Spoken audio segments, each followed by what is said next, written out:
అందరికీ shalom. Grace gospel మినిస్ట్రీస్లో అనుదిన వాక్య ధ్యానంలో ఈరోజు యోబు గ్రంథము 13వ అధ్యాయం మనం ధ్యానించుకుంటాం. ప్రార్థన చేసుకొని, సర్వసృష్టిని 6 దినములో సృష్టించి 7వ దినం విశ్రాంతి దినముగా మాకు అనుగ్రహించి ఆ విశ్రాంతి దినములో పరిశుద్ధపరుస్తానని, పవిత్రపరుస్తానని, మీ వాద్యములు ఏమైనా ఉంటే మరి నా సన్నిధానంలో మీరు గోజాడుకుంటే వాటికి ప్రత్యుత్తరం ఇస్తానని మాకు సెలవిచ్చిన తండ్రి, మీ ఘనమైన నామమునకు స్తుతులు స్తోత్రాలు చెల్లించుకుంటున్నాం తండ్రి. ప్రతి వారము ప్రతిరోజు మీ సన్నిధానములో మేము గోజాడుచుండగా మా ప్రార్థన విజ్ఞాపనలకు మీరు ప్రత్యుత్తరం ఇచ్చుచున్నందులకై, మమ్మల్ని బలపరుస్తున్నందులకై మీకు వేలాది స్తుతులు స్తోత్రాలు చెల్లించుకుంటూ యోబు ద్వారా మాతో మాట్లాడుచున్న తండ్రి, మరి కష్టాలలో కూడా విశ్వాసము, నమ్మకము ఏ విధంగా కోల్పోవద్దనే విషయాలను కూలంకషంగా మాకు వివరిస్తున్న విధానం బట్టి మీకు వేలాది స్తుతులు స్తోత్రాలు చెల్లించుకుంటూ ఈ మా మనవడు, మా రక్షకుడు, విమోచకుడు యెషువా మెస్సీయ నామమున పొందుకుంటున్నాం తండ్రి. ఆమేన్.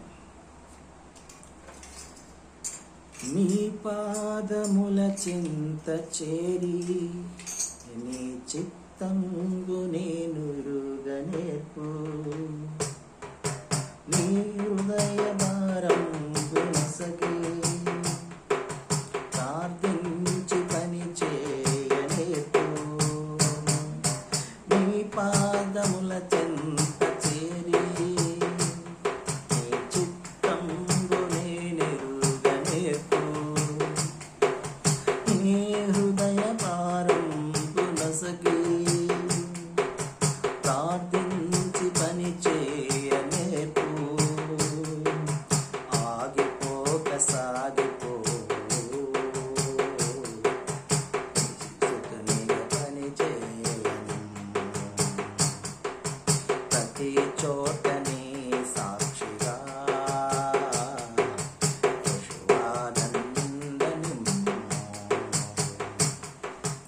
ఆగిపోక సాగిపో, పని చేయను, ప్రతి చోటని సాక్షిగా యెషువానందనిమ్ము.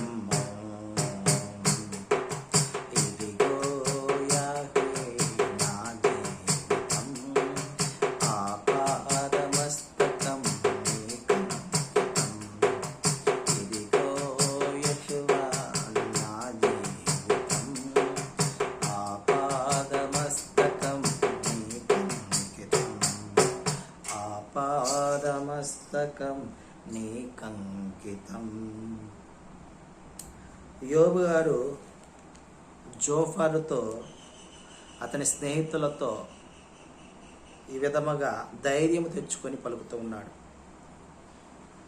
నన్ను చంపినను నేను యావే కొరకు కనిపెట్టుకుందును, ఆయన సన్నిధిని నా ప్రవర్తన న్యాయమని రుజువు చేసుకుందును అనే మాటను యోబు పలుకుతూ ఉన్నట్లు చూస్తూ ఉన్నాం. ఇలాంటి మాటలు మనమైతే పలుకుతామా? మన యొక్క ప్రవర్తనను గురించి యావే వారితో వ్యాజ్యం ఆడేవారిగా ఉన్నామా? చూడండి, యోబు ఆయన యొక్క ప్రవర్తన మీద, ఆయన యొక్క ఆలోచన మీద ఎంత బలంగా ఉన్నాడో, ఆ విధంగా యథార్థంగా ఉన్నాడు కాబట్టే నేను నా ప్రాణాన్ని ఎరగా పెట్టదలుచుకోలేను,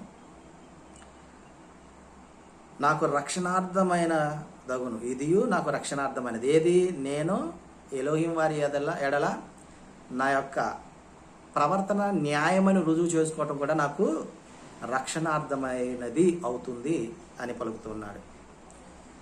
నా వాంగ్మూలం శ్రద్ధగా ఆలకించుడి, నా ప్రమాణ వాక్యములు మీ చెవుల్లో చొరనీయుడి, వినండి అని అంటున్నాడు. నేను నిర్దోషిని కాబట్టే నేను నోరు మూసుకునక యావే వాడితో నేను వ్యాజ్యమాడతాను అని అంటున్నాడు. ఈ 2 పనులు మాత్రం నాకు చేయకము మళ్ళీ విన్నవించుకుంటున్నాడు. నీ చెయ్యి నా మీద నుంచి తొలగింపకము, నీ భయము నన్ను బెదిరింపనీయకము. ఈ రెండు విషయాలు అదోనే వారిని గోజాడుతూ ఉన్నాడు. అయ్యా, నీ చెయ్యి నా నుంచి తొలగింపుకో, నీ భయము నన్ను బెదిరింపకుండా చెయ్యి అని ఈ రెండు పనులు నా ఎడలను నువ్వు జరిగించవద్దు అని మరి విన్నవించుకుంటున్నాడు.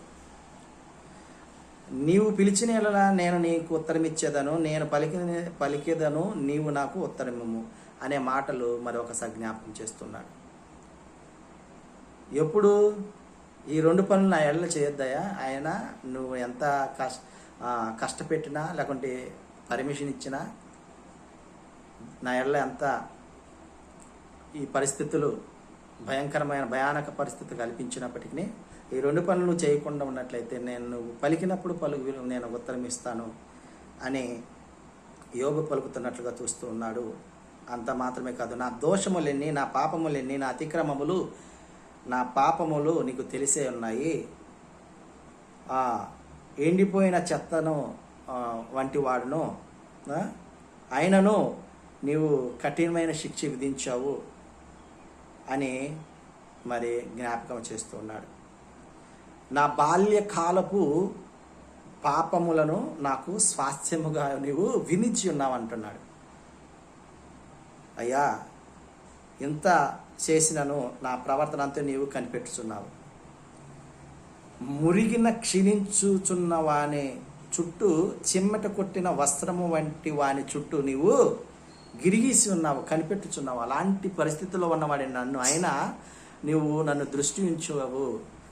కాబట్టి తండ్రి, ఆ రెండు పనులు మాత్రం నా చేయకనైనా అని మరి యావే వారిని బ్రతిమాలు అనుకున్నట్లుగా చూస్తూ ఉన్నాం. ఆమేన్.